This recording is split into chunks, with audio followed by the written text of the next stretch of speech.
कुछ लोग बाहर भी गए हैं क्या?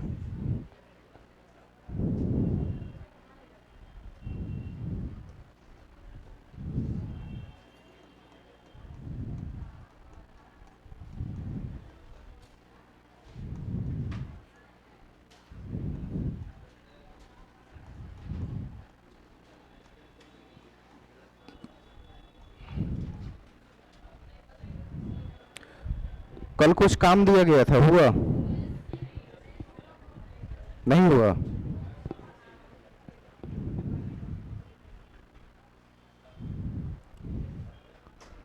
तत्वों का विन्यास नहीं लिख पाए अभी तक?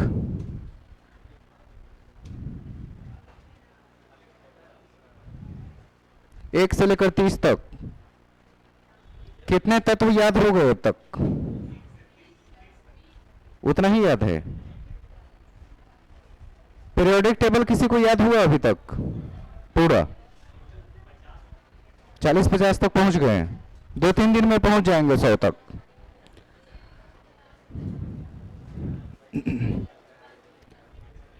आज हम लोग पीरियोडिक टेबल से रिलेटेड इंपॉर्टेंट पॉइंट्स को नोट करेंगे। इसमें एग्जाम से रिलेटेड क्या क्या चीजें आती है उनको नोट करेंगे।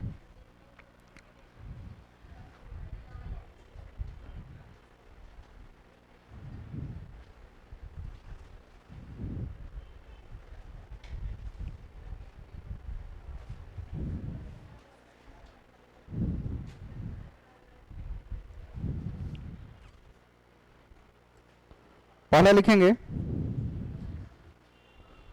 सबसे हल्का तत्व। नाम की जानकारी होगी। हाइड्रोजन और हीलियम दोनों हैं। सबसे हल्का तत्व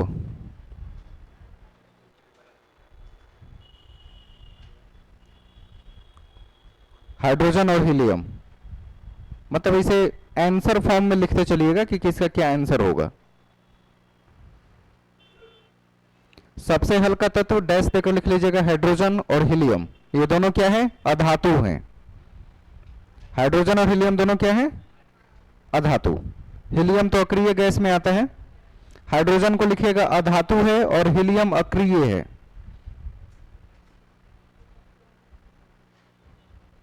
हाइड्रोजन अधातु है सबसे हल्की, और हीलियम ये भी गैस है लेकिन इसको अक्रिय गैस कहते हैं, इनर्ट गैस।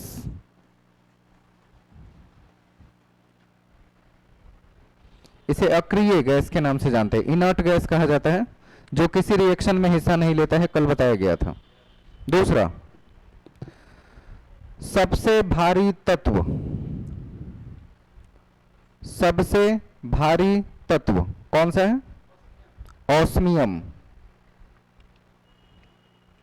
सबसे भारी तत्व ऑस्मियम। OS इसका संकेत होता है, ऑस्मियम।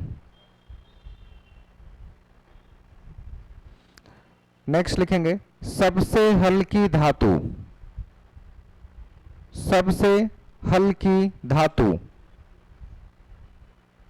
कौन सा होगा? लिथियम।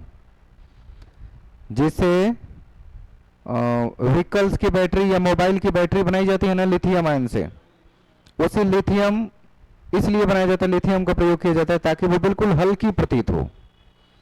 तो सबसे हल्की धातु में क्या नाम लिखे? लिथियम। नेक्स्ट, द्रव के रूप में धातु। द्रव के रूप में धातु, धातु धातु द्रव के रूप में धातु, पारा या मरकरी। पारा या मरकरी दोनों में से कोई लिख लीजिए। द्रव के रूप में धातु, पारा या मरकरी। नेक्स्ट, द्रव के रूप में अधातु। हाँ, द्रव के रूप में अधातु, ब्रोमीन। द्रव के रूप में अधातु, ब्रोमीन।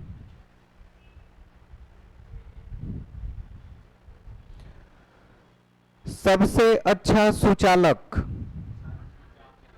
नहीं सुनाई दे रहा? सबसे अच्छा सुचालक धातु चांदी है। सबसे अच्छा सुचालक, और ब्रैकेट में लिख लीजिएगा धातु, सुचालक धातु चांदी है। और दूसरा लिखेंगे सबसे अच्छा सुचालक अधातु। सबसे अच्छा सुचालक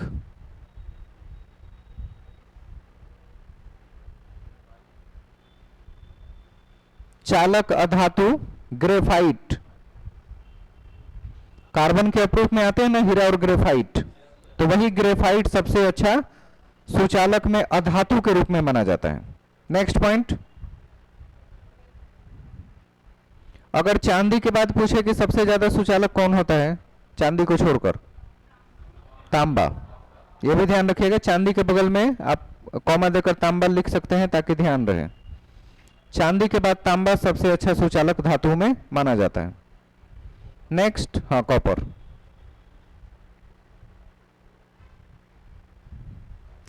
सबसे अधिक क्रियाशील धातु, एक्टिव एलिमेंट कहा जाता है इसको। सबसे अधिक क्रियाशील धातु अधातु है वो।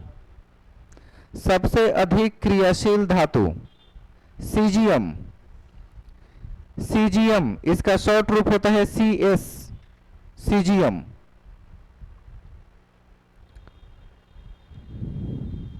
हो गया। सबसे अधिक क्रियाशील अधातु, सबसे अधिक क्रियाशील अधातु फ्लोरीन। फ्लोरीन, हाँ, फ्लोरीन होता है ना, वही फ्लोरीन लिखा जा रहा है F। हाँ, फ्लोरीन। उच्चतम गलनांक वाली धातु, उच्चतम गलनांक वाली धातु, वही मेल्टिंग होगा, हाई मेल्टिंग हो जिसका। उच्चतम गलनांक वाली धातु क्या होगा? टंगस्टन। जो बल्ब का फिलामेंट टंगस्टन का बना होता है ना, टंगस्टन धातु का, वही टंगस्टन की गलनांक सबसे ज्यादा होती है, इसलिए बल्ब गर्म होने के बाद भी जलता नहीं है या फ्यूज नहीं होता है, क्योंकि उसकी गलनांक सबसे ज्यादा होती है टंगस्टन की। नेक्स्ट,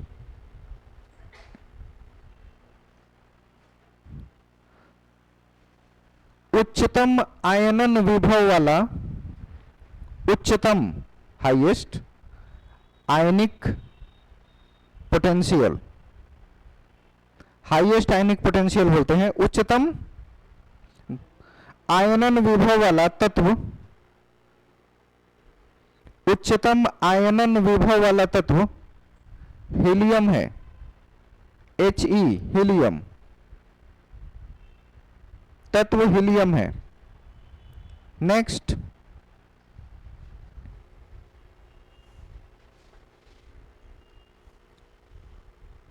सर्वाधिक इलेक्ट्रॉन बंधुता वाला तत्व, सर्वाधिक इलेक्ट्रॉन बंधुता, इलेक्ट्रॉन बॉन्ड, इलेक्ट्रॉन बंधुता वाला तत्व, सर्वाधिक इलेक्ट्रॉन बंधुता वाला तत्व कौन सा होगा? क्लोरीन। क्लोरीन, क्लोरीन है, Cl, क्लोरीन।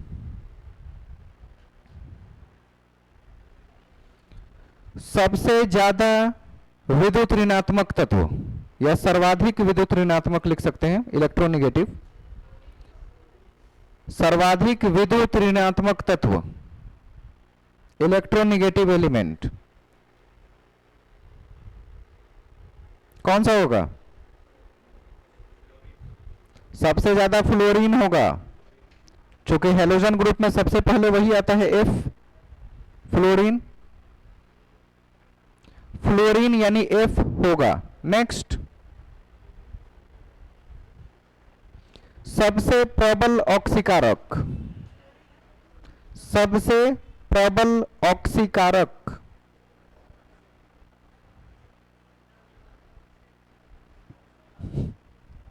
सबसे प्रबल ऑक्सीकारक। आवाज ठीक से नहीं आ रहा।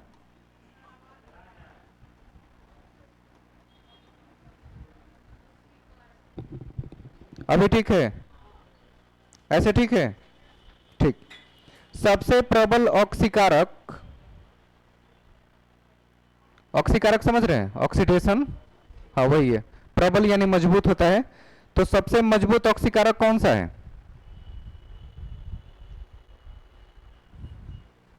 अरे फ्लोरीन ही है, लिख लीजिए फ्लोरीन, एफ। हाँ फ्लोरीन है। सबसे प्रबल अपचायक, अपचायक, अपचायक यानी इसको रिडक्शन के रूप में लिखा जाता है, अवकारक के रूप में। सबसे प्रबल अपचायक कौन होगा? लिथियम है। सबसे प्रबल अपचायक लिथियम। पता नहीं। रिड्यूस करने की कैपेसिटी रखने वाला, रिडक्शन तो एक अभिक्रिया का नाम हो गया, लेकिन अपचायक इसका नाम कुछ और ही होता है, रिडक्शन जैसा नहीं होता। उपचय, उपापचय, अपचायक, ये सब एक जैसे शब्द आते हैं। नहीं याद है अंग्रेजी अभी अपचायक का क्या होगा। लिथियम है सबसे प्रबल अपचायक, लिथियम। कौन सा? लिख तो सकते हैं लेकिन वो एग्जैक्ट नहीं है, अपने समझने के लिए लिख सकते हैं, लेकिन एग्जैक्ट इसका अपना एक केमिकल वर्ड होता है, उसको यूज करते हैं। इसके बाद हम जानेंगे हमारी पृथ्वी पर सबसे रेयर तत्व कौन से हैं। सबसे रेयर तत्व, उसकी अपनी एक श्रेणी है। रेयर को क्या बोलते हैं? दुर्लभ। पृथ्वी पर पाए जाने वाले सबसे दुर्लभ तत्वों की श्रेणी कौन सी है? हमारे पृथ्वी पर यानी पृथ्वी की परतों में सबसे ज्यादा मात्रा में पाए जाने वाले एलिमेंट का नाम क्या है? पृथ्वी में या वायुमंडल में? हम पूछ रहे हैं पृथ्वी में या पृथ्वी की परतों में पाया जाने वाला सबसे ज्यादा मात्रा किस चीज का होता है?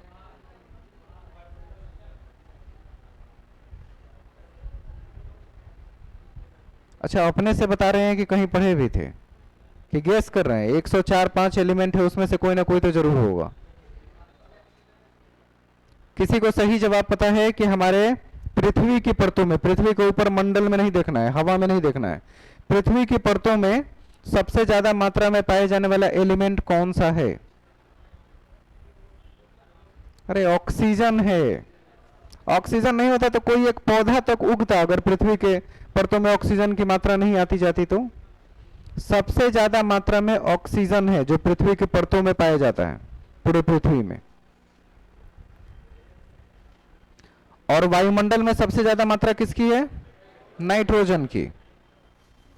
ये तो याद होगा। मैंने पूछा कि पृथ्वी पर पाए जाने वाले दुर्लभ तत्वों की श्रेणी कौन सा है? Rare elements of earth, topic यही है।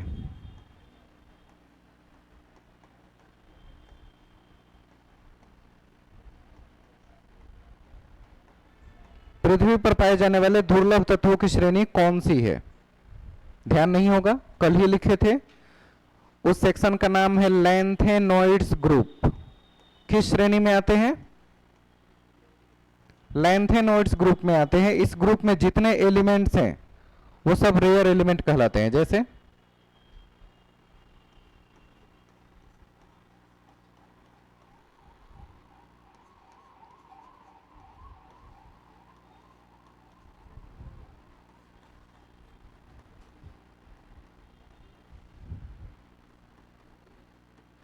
हिंदी में लिख दे।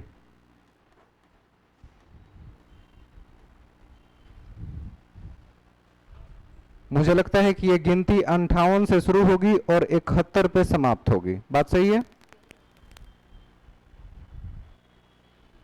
पृथ्वी पर पाए जाने वाले सबसे रेयर तत्वों में इनमें से किसी का भी नाम पूछा जाए, प्रश्न बन सकते हैं। इसीलिए बोल रहे हैं कि एक एक सेक्शन को माइंड में सेट कीजिए। लैंथेनोइड्स ग्रुप मतलब एक नाम नहीं, इसमें जितने तत्व हैं 14 के 14 तत्व दिमाग में होने चाहिए, तब तो आप अरेंज छांट पाइएगा कि एग्जैक्टली कौन सा होगा कौन सा नहीं होगा। 40-50 तक तो पहुंच गए हैं, 2 दिन और समय लीजिए, 100 तक पहुंचिए।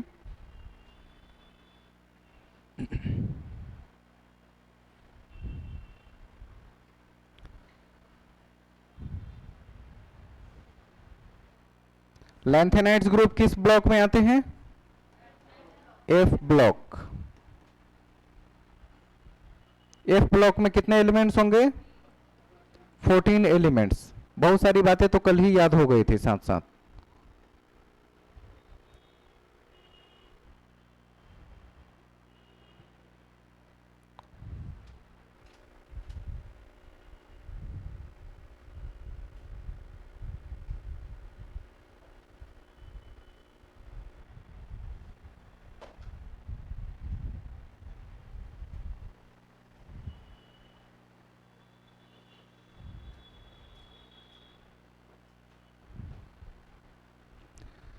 एक परमाणु भार वाले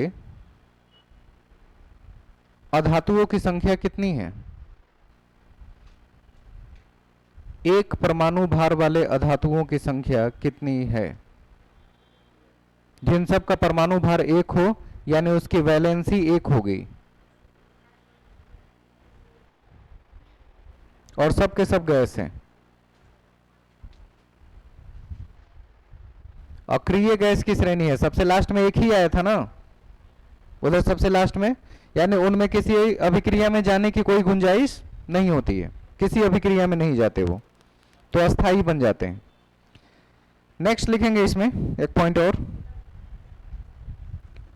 मिट्टी के तेल में रखा जाने वाला तत्व सोडियम, लिख लीजिए। मिट्टी के तेल में रखा जाने वाला तत्व सोडियम है।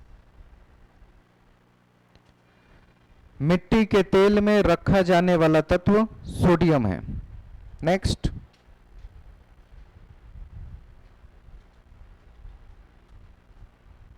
हड्डी और दांत में पाए जाने वाले तत्व कैल्शियम है। हड्डी, दांत, संगमरमर, तीनों लिख सकते हैं। हड्डी, दांत, संगमरमर में पाया जाने वाला तत्व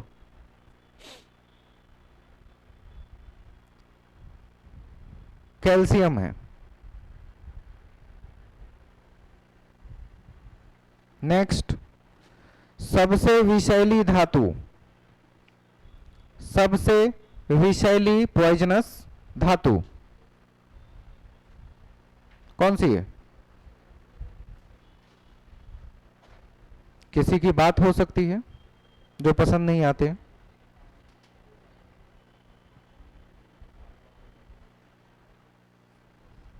कौन सा होगा? प्लूटोनियम। सबसे विषैली धातु में आता है प्लूटोनियम,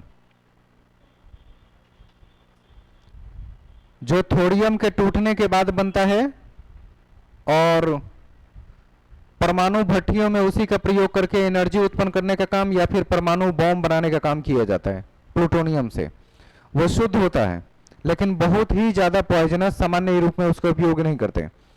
भारत में यूरेनियम कहां से निकाला जाता है? पड़ोस से, झारखंड के जादूगोड़ा से यूरेनियम निकाला जाता है। जादूगोड़ा एक प्लेस का नाम है झारखंड में जहां से यूरेनियम निकाला जाता है। और प्लूटोनियम भारत में कहीं भी शुद्ध रूप में नहीं पाए जाते, तो कहीं से मंगाए जाते हैं। कहां से? कनाडा से। कनाडा, ईरान नहीं। शुद्ध प्लूटोनियम भारत कनाडा से मंगाता है, बाकी कहीं से नहीं। दुनिया का सबसे शुद्ध पानी और शुद्ध बर्फ कनाडा में ही पाया जाता है, जिसका नाम है ब्लू आइस। नाम सुना होगा? ब्लू आइस मुझे लगता है 6,500 प्रति लीटर के हिसाब से बिकता है। वो 1 लीटर का रेट 6,500 से 7,000 रुपए है। कुछ लोग पीते हैं भारत में, ऐसा नहीं है कि नहीं पीते हैं।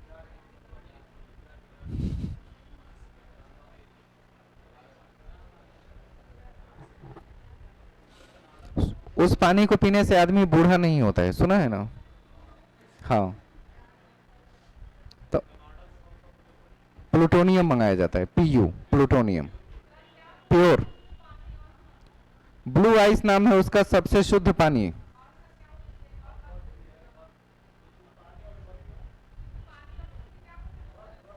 बर्फ, बर्फ। अरे आइस है तो उसमें बर्फ ही है, उसी को पानी पिघला के बना ले। नेक्स्ट,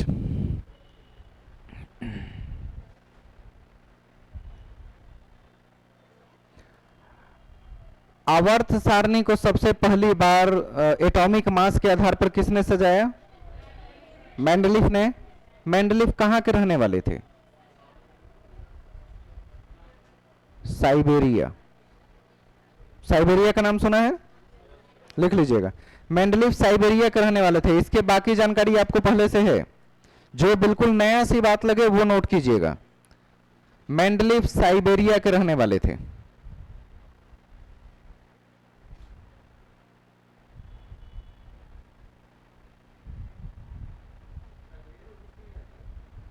साइबेरिया एक अलग देश का ही नाम है, रूस नहीं, अलग बन चुका वो। जैसे यूक्रेन अलग हो गया वैसे साइबेरिया भी बहुत बाद में अलग हो गया। पहले यूएसएसआर का ही हिस्सा था वो। हाँ, उसी का पार्ट था 90s तक। 90 के बाद यूक्रेन, साइबेरिया सब अलग होने लगे। नेक्स्ट लिखेंगे, मेंडलीफ के आवर्त सारणी में कितने आवर्त थे उस समय? मेंडलीफ के समय 7 आवर्त थे। उस 7 आवर्त में तत्वों की संख्या कितनी कितनी थी?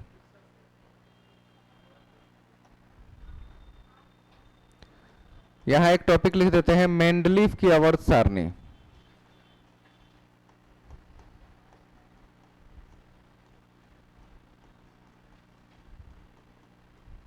आवर्त की संख्या 1 2 3 4 5 6 7। इसमें नंबर ऑफ एलिमेंट्स कितने थे? पहले आवर्त में कितने एलिमेंट? 2 ही थे ना, हाइड्रोजन और हीलियम। दूसरे में 8, तीसरे में भी 8, चौथे में 18, पांचवें में भी, छठे में 32।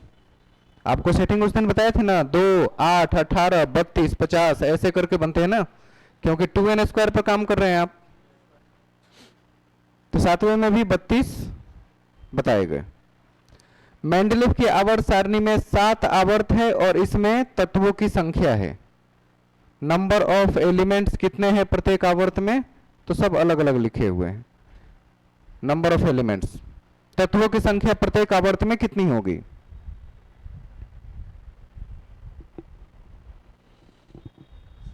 मेंडलीफ के समय अक्रिय गैसों की खोज नहीं हुई थी, इसलिए इन्होंने कहीं उसकी चर्चा नहीं की।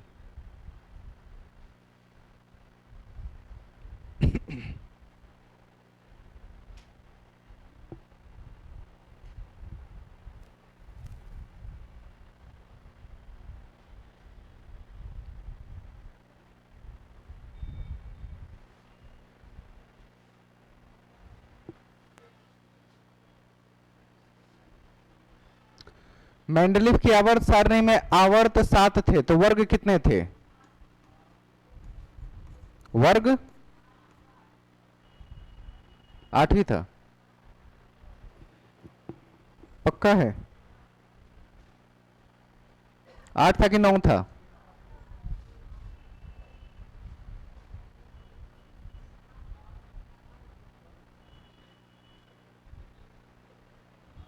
9 था, क्योंकि जीते जी 9 बन चुका था।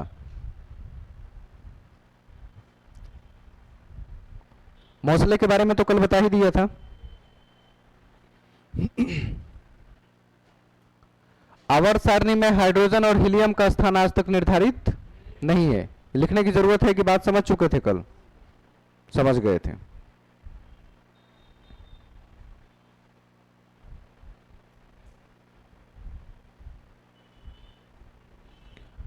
मोसले ने अपना परमाणु का सिद्धांत कब विकसित किया था? मतलब ये पीरियोडिक टेबल कोई आइडिया?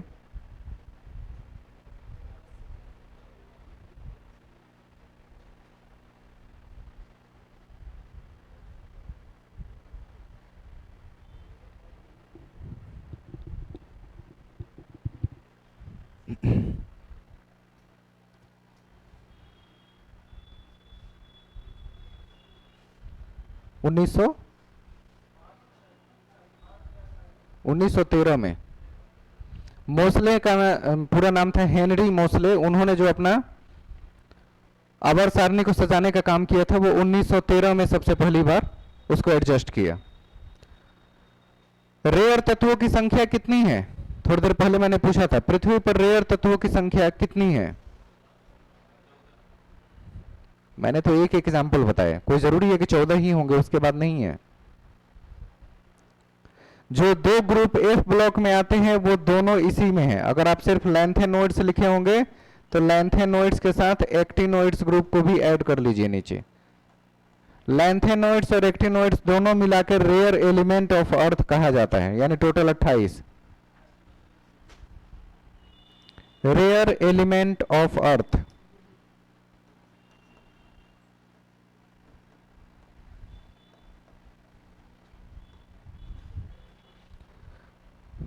लैंथेनाइड्स में 14 तत्व हैं और एक्टिनोइड्स में 14, टोटल 28 हैं।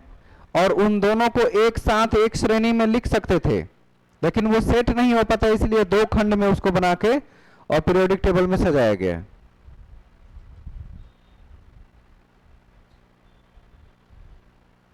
इसकी गिनती लैंथेनाइड्स एक्टिनाइड्स की कहां से शुरू होती है? 90 से लेकर 103 तक। एक्टिनोइड्स में तत्व जो आएंगे 90 से लेकर 103 तक आएंगे, और लैंथेनोइड्स में 58 से लेकर 71 तक, 58 to 71, ये सब लैंथेनोइड्स में आते हैं। तो 14 तत्व दोनों में हैं और टोटल 28 सबसे most rare elements on the earth पाया जाता है लैंथेनाइड्स और एक्टिनोइड्स के नाम से। ठीक है, नेक्स्ट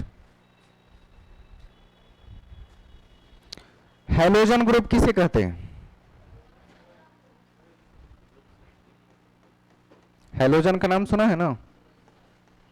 हैलोजन ग्रुप किसको कहा जाता है?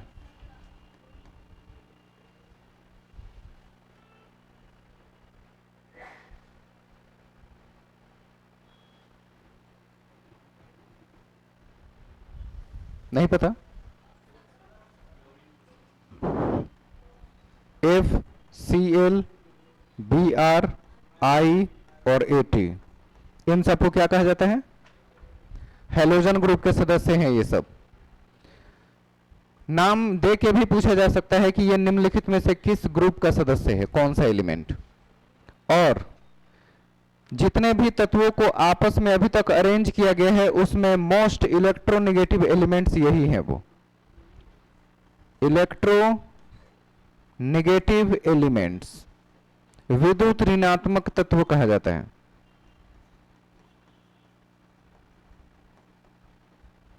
इलेक्ट्रोनेगेटिव एलिमेंट्स में हैलोजन ग्रुप का ही नाम आता है। और जो सबसे ज्यादा है मोस्ट इलेक्ट्रोनेगेटिव, उसमें क्या नाम आपको लिखवाए हैं? तो फ्लोरीन से थोड़ा कम हो तो, उससे कम हो तो जो सबसे ज्यादा है वो सबसे ऊपर है और जो सबसे कम है वो सबसे नीचे है। तो ये सेट याद रहेगा तो आप विद्युत ऋणात्मक तत्वों को आसानी से ढूंढ के अरेंज कर सकते हैं। एग्जाम में क्या करता है, इनको तितर बितर करके लिख दिया जाएगा और पूछा जाएगा कि हैलोजन ग्रुप में जो सदस्य हैं उनको विद्युत ऋणात्मकता के आधार पर सजाइए, तो सेट कर लेंगे। F, C L, B R, I, A T, ऐसा ही सीरीज बनना चाहिए, आगे पीछे ना हो कोई भी।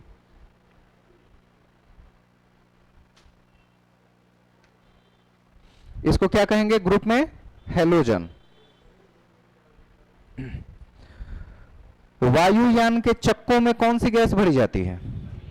Helium gas.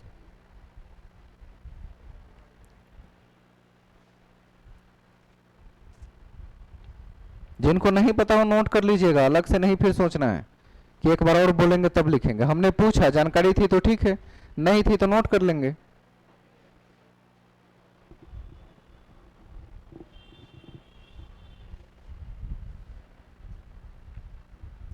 अब तक परमाणु कितने एलिमेंट्स ज्ञात हो चुके हैं?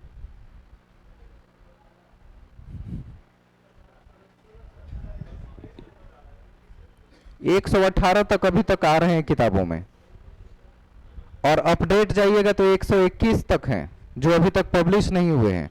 तो हम किताबों की बात कर रहे हैं, चूंकि हमारे एग्जाम किताब से होंगे, तो लिख लेंगे कि आवर्त सारणी में अब तक 118 तत्व ज्ञात हैं। आवर्त सारणी में अब तक 118 तत्व ज्ञात हैं, मतलब प्राप्त हो चुके हैं।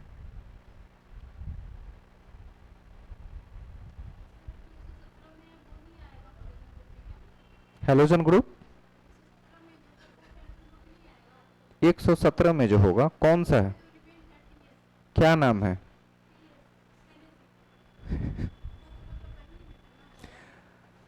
इस कॉलम में दिखता है वो नहीं, वो इसके नीचे लैंथेनाइट्स और एक्टिनाइट्स ग्रुप का सदस्य है। ये तो यहीं तक आते हैं जनरली, लेकिन उसको हैलोजन ग्रुप के सदस्य के रूप में काउंट अभी तक नहीं किया गया है। वो लिखने को आ चुका है, नाम सर्च हो चुका है, लेकिन उसका प्रायोगिक रूप कहीं दिखाई दे तब तो, मतलब लेबोरेटरी में प्रिपेयर करके किसी चीज में रिएक्शन कराएंगे तब तो लगेगा ये तत्व यूजफुल है।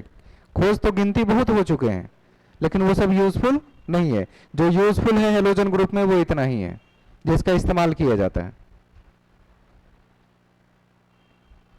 नेक्स्ट, अच्छा ये बात नहीं समझ पाए होंगे तो फिर से समझिए।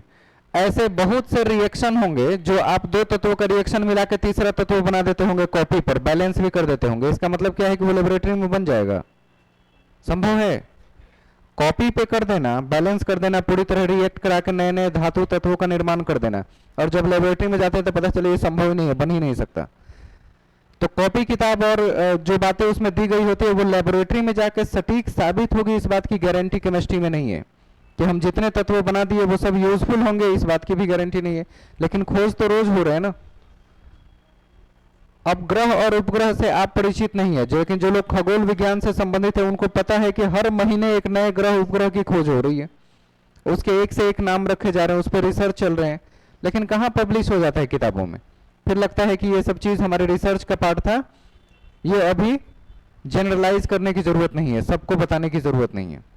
तो ऐसे बहुत से रिएक्शन तत्व नाम आपको सुनाई दिखाई देंगे जिसकी आवश्यकता अभी तक हमें नहीं आई है। जब आवश्यकता में आने लगेंगे तो उसको जनरलाइज कर दिया जाता है, मतलब अभी से सब लोग देख पढ़ सकते हैं। जनरलाइज नहीं है तो वो रिसर्च का पार्ट है, जनरलाइज हो गया तो आपका है। तो गवर्नमेंट कोई भी डेटा को या कोई भी नंबर्स को जनरलाइज करने से पहले पूरी रिसर्च कर ली होती है, सारी तरह से सही पाई जाती है, तब बच्चों के बीच या किताबों में टीचर्स के बीच वो चीज प्रमोट की जाती है। अब बात समझ आई? तो है बहुत कुछ, लेकिन उसमें से सब जरूरी नहीं है। नेक्स्ट, क्वांटम नंबर क्या होता है?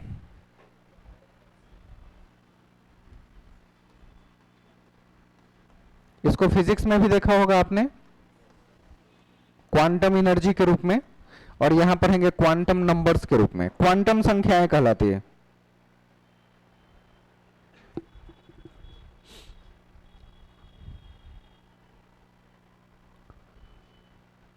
किसी भी एटम या परमाणु में इलेक्ट्रॉनों की स्थिति क्या है और उसमें कितनी ऊर्जा है, इसकी जानकारी क्वांटम नंबर से प्राप्त होती है। दो चीज, इलेक्ट्रॉनों की स्थिति और उस एटम में या परमाणु में कितनी ऊर्जा है, दो चीज की जानकारी दे तो जिसका क्वांटम नंबर जितना ही ज्यादा होगा उसकी ऊर्जा भी उतना ही ज्यादा होगी, और क्वांटम संख्या जिसकी जितनी कम उसकी ऊर्जा भी उतनी ही कम होगी। लिख लेंगे इसको, ऐसे लिखेंगे, यह मतलब क्वांटम नंबर, यह इलेक्ट्रॉनों की स्थिति, यह इलेक्ट्रॉनों की स्थिति और परमाणु में पाए जाने वाले ऊर्जा, इलेक्ट्रॉनों की स्थिति और परमाणु में पाए जाने वाले ऊर्जा का सूचक है। परमाणु में पाए जाने वाली ऊर्जा का सूचक है।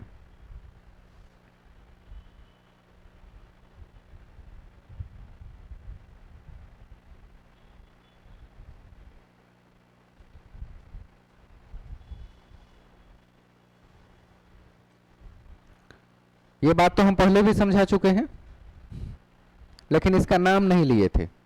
कल हमने इसके बारे में समझाया था कि कोई भी परमाणु होता है तो परमाणु के नाभिक में कुछ इस तरह की रचनाएं नजर आती है ना। कल मैंने बताया था एक एक सेल है, एक सेल में मान लीजिए ये K है, ये L है, ये M है, इसके आगे N सेल बनेगा। तो जैसे जैसे आप आगे बढ़ेंगे क्वांटम नंबर बढ़ रहा है ना, तो उसकी ऊर्जा भी बढ़ती जाएगी।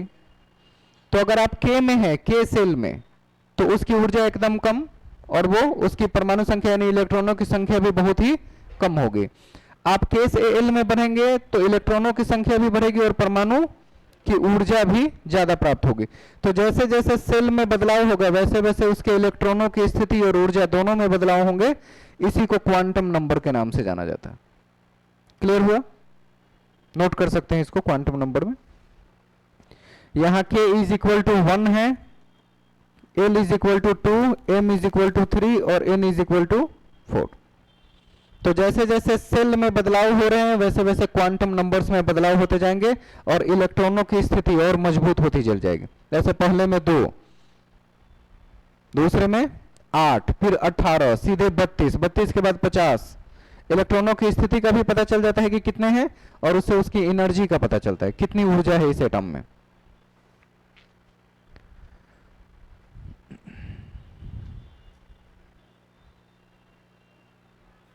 K इज इक्वल टू 1 जो लिखा है इसको कहते हैं प्रथम ऊर्जा स्तर। ये सब ऊर्जा के स्तर को बताते हैं। और 2 लिखा है उसको द्वितीय ऊर्जा स्तर। M इज इक्वल टू 3 लिखा है, ये तृतीय ऊर्जा स्तर है, और ये चतुर्थ यानी 4th एनर्जी लेवल कहलाता है। तो जितने स्टेज उतने एनर्जी के लेवल। तो कौन ज्यादा बेहतर, 1 ज्यादा बेहतर है कि 4 ज्यादा बेहतर? एनर्जी के लेवल जैसे जैसे बढ़ेंगे उस इलेक्ट्रॉन की संख्या भी बढ़ेगी और उससे उसके क्वांटम नंबर की जानकारी प्राप्त होगी। यानी वो इलेक्ट्रॉन यानी परमाणु कितना मजबूत है इलेक्ट्रॉन और एनर्जी के हिसाब से उसकी जानकारी प्राप्त कर सकते हैं।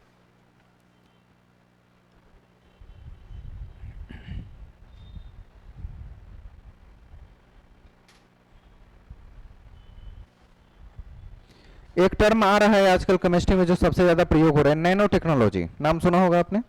क्या होती है नैनो टेक्नोलॉजी? मतलब टाटा के द्वारा बनाई गई कार।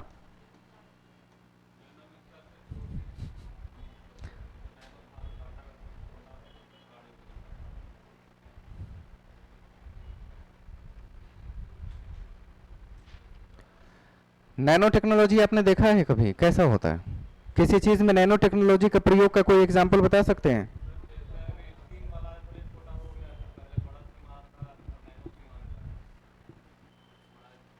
कितना छोटा? अरे वो दिखता कहाँ है? दिख जाए तो नैनो नाम क्यों रखेंगे? इतना छोटा आंख से आप देख ही नहीं सकते नैनो टेक्नोलॉजी को। मतलब किसी भी चीज का 1 अरबवा हिस्सा यानी 10 टू द पावर -9 को नैनो कहा जाता है। किसी भी एक चीज का 1 अरब टुकड़ा कीजिए और उस 1 अरब के एक टुकड़े को उठा के देखिए, दिख गया तो समझिए आप नैनो टेक्नोलॉजी देख सकते हैं। अरे बड़ी बड़ी आंखों से भी नहीं देख सकते, चश्मा लगा के भी नहीं दिखेगा। 10 टू द पावर -9 मतलब सोचिए कि कितनी छोटी संख्या हो सकती है, अंदाजा भी नहीं लगा सकते। वो होता है नैनो टेक्नोलॉजी में यूज होने वाली चीज।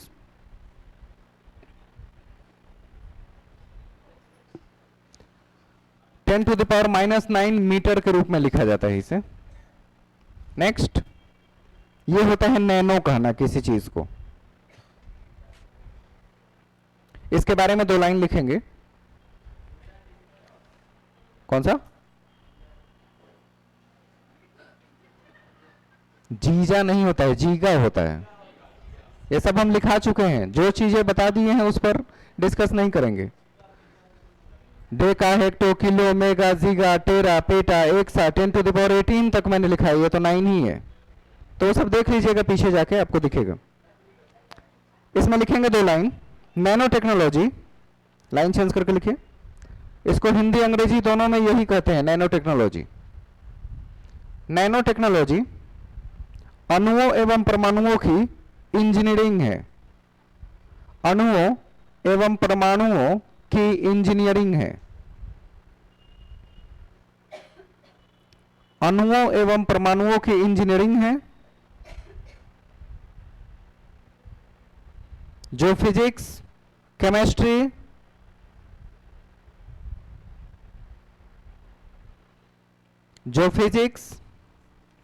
केमिस्ट्री, बायो इन्फॉर्मेटिक्स,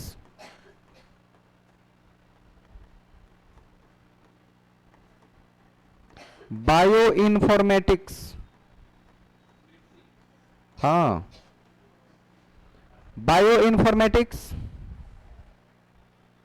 और बायोटेक्नोलॉजी, बायो इन्फॉर्मेटिक्स और बायोटेक्नोलॉजी,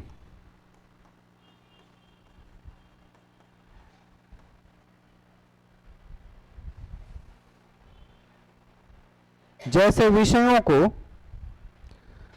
बायोटेक्नोलॉजी जैसे विषयों को आपस में जोड़ती है।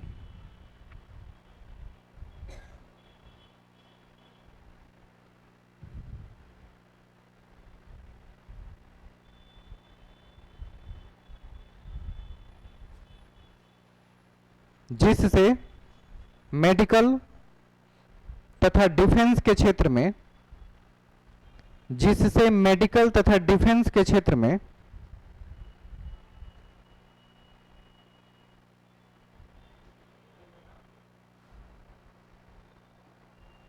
मेडिकल तथा डिफेंस के क्षेत्र में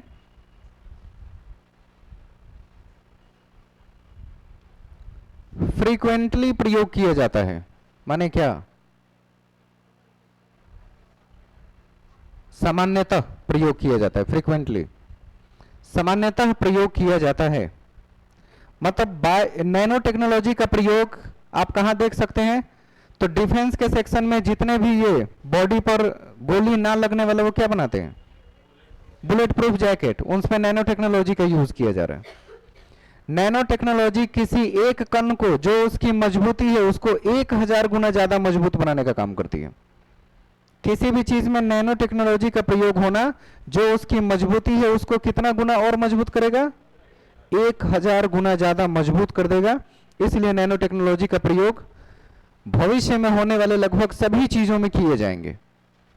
हालांकि अभी काफी महंगी टेक्नोलॉजी है, ये सबके पास अवेलेबल नहीं है। अगर मिल जाए सबको तो लोग जूता चप्पल भी नैनो टेक्नोलॉजी से बनाने लगे। आजकल नैनो टेक्नोलॉजी का प्रयोग करके एरोप्लेन और बाकी डिफेंस के सेक्शन में अच्छा खासा प्रयोग करके उसके वजन को हल्का रखते हुए बहुत मजबूत बनाने के काम किया गया। थोड़ा सा आ जाते हैं हॉलीवुड पिक्चर्स पे, तब आपको समझ में आएगा नैनो टेक्नोलॉजी क्या है। हॉलीवुड फिल्में तो देखते होंगे। कोई ऐसा है जो नहीं देखता? कोई ऐसा है जो नहीं देखता बिल्कुल? तो उसको एग्जाम्पल ही नहीं समझ में आएंगे ना। बताइए कौन नहीं देखता? अगर मैंने उनका देश निकाला नहीं करवा दिया तो कहिएगा। तो एक तो इंडियन फिल्में लव स्टोरी पर बनती है, बार बार एक ही चीज देख के क्या फायदा? चीजें वो देखिए जहां से कुछ सीखने का मिले। हॉलीवुड मूवीज देखिए, सीखने को मिलता है। साइंस टेक्नोलॉजी की बातें करते हैं, रिसर्च की बातें करते हैं, और कह रहे हैं कि हम नहीं देखते। पक्का साउथ वाला देखती होगी।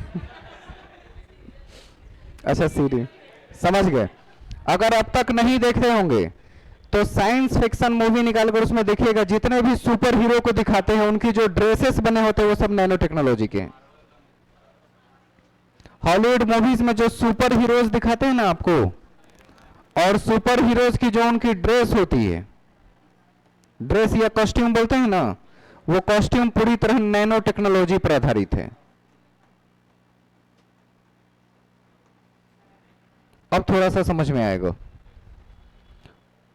वो ड्रेस अपने आप को रिपेयर कर लेती है। अगर वो फट जाए, टूट जाए, कट जाए, गोली आर पार हो जाए, थोड़ी देर बाद वो अपने आप को रिपेयर करके प्रिपेयर हो जाती है। इसलिए नैनो टेक्नोलॉजी वाले एलिमेंट्स और फैब्रिक का प्रयोग आसमान में जाने वाले रॉकेट्स जो शेड की तरह बनाते हैं ना, उसके कपड़ों में नैनो टेक्नोलॉजी का प्रयोग किया जाता है। छोटा सा ही बनता है लेकिन करोड़ों खर्च हो जाते हैं उतना ही बनाने में। तो नैनो टेक्नोलॉजी कितना पावरफुल है आप अंदाजा भी नहीं लगा सकते। इसके पास ऐसी कैपेसिटी है कि अगर नैनो टेक्नोलॉजी किसी चीज में है तो वो उसको तुरंत सेल्फ रिपेयर कर लेती है, आपको वापस रिपेयर करने की जरूरत नहीं है। अगर कहीं से टूट गया फट गया वो कपड़ा, अपने आप आपस में जुड़कर रिपेयर करके फिर उसको उतना ही मजबूत बना देते हैं, क्योंकि उनको पता है कि कहीं एक जगह से भी सेंध रहा तो पूरा का पूरा बर्बाद हो जाएगा, इसलिए वो सेल्फ रिपेयर का काम करते हैं।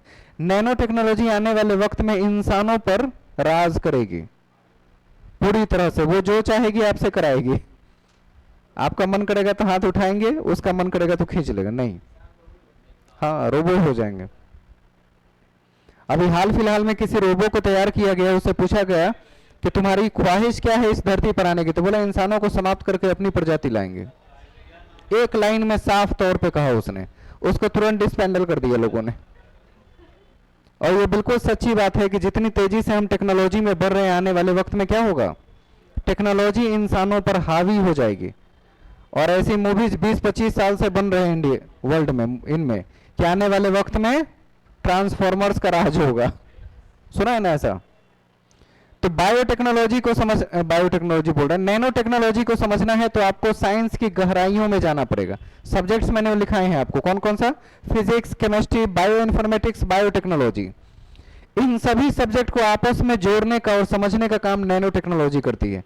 नैनो टेक्नोलॉजी का ज्ञान होने के लिए मतलब आपको साइंस के सभी विषयों का ज्ञान होना जरूरी है। अगर आप किसी एक विषय में बहुत पारंगत है तो नैनो टेक्नोलॉजी की समझ आप में विकसित नहीं होगी। आपको साइंस का कंप्लीट नॉलेज चाहिए, वो फिजिक्स हो, केमिस्ट्री हो, बायो हो, सब। किसी एक सेक्शन में बहुत मजबूत काम नहीं आएगी। तो नैनो टेक्नोलॉजी बस इतना ही ध्यान रखना है कि किसी भी चीज में प्रयोग किए जाएंगे तो जो उसकी वास्तविक मजबूती है उससे 1000 गुना ज्यादा मजबूत हो जाएगा वो नैनो टेक्नोलॉजी की मदद से। आप चाहें तो कहीं नोट कर सकते हैं इसको। ऐसे ही जो समझ में आए नोट कर लीजिए कि वो 1000 गुना ज्यादा मजबूत हो जाता है। नैनो टेक्नोलॉजी का प्रयोग वस्तु को 1000 गुना ज्यादा मजबूत बनाती है। नैनो टेक्नोलॉजी का प्रयोग वस्तु को 1000 गुना ज्यादा मजबूत बनाती है।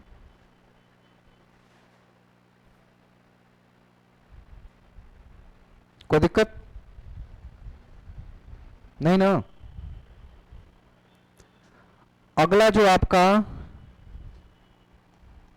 इसके बाद जो चैप्टर होगा वो होगा एसिड, बेस एंड सॉल्ट। छोटा सा चैप्टर है, जल्दी क्लियर हो जाएगा। देखने में कहा जाए कि एलिमेंट्स का चैप्टर बहुत छोटा, बहुत कम है, हमने उतना ही लिखवाया जितने एग्जाम की जरूरत थी, उससे बहुत ज्यादा बड़ा चैप्टर है। बहुत कथा कहानी थ्योरी हमने नहीं लिखवाया, वो लिखाया जो एग्जाम के लिए सबसे ज्यादा जरूरी लगे।